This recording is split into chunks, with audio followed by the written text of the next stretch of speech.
you all nak guna untuk daily using, tak ada masalah. Motor ni okey, selesa. Okey. Mempunyai 4 speed kelajuan. Okey. Tangki pula, minyak tangki. Motor ni sebanyak 4 liter. Ya, kalau yang ni, tangki dia. Tangki 4 liter. Ada ruang simpanan barang 7.3 liter. Cukuplah untuk you all isi barang. Benda-benda yang kecil-kecil. Handphone, beg.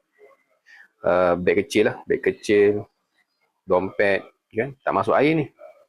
So you boleh pakai ni. Brake pula menggunakan brake drum di belakang. Brake drum di belakang. Dan menggunakan disc brake di hadapan. Okay, disc brake di hadapan. Kalau Honda biasanya disc brake menggunakan Nissin. Okay. Nampak? Nissin. Motor ni menggunakan Nissin. Motor ni harga dia dalam sekitar 5,500 macam tu lah kalau cash on the road. So motor ni yang paling saya suka bila saya ride motor ni, dia tak ada gegar. Saya dah pakai beberapa model motor Kapcai yang apa ni, yang low cost lah orang kata, yang low cost bukan yang high cost macam LC apa semua tu, yang low cost. Memang saya nampak motor ni dia lebih kukuh. Dia lebih kukuh, lebih stabil, tidak ada gegar. Motor tak gegar, cover set pun tak gegar. Okay. Dan buatan dia memang solid. Honda ni dia punya buatan dia memang solid. Dari segi material dia. Sebab tu kalau you nak buka cover set Honda ni biasanya dia macam sedikit rumit lah. Macam sedikit rumit. Macam you nak buka mentol ni, nak tukar mentol ni pun sedikit rumit.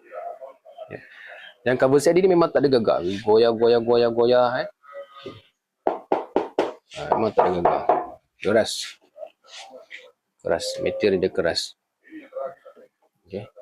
Di blok enjin memang ada tertera tulisan Honda. Okay, ini sport rim Honda. Blok enjin pun Honda. Okay.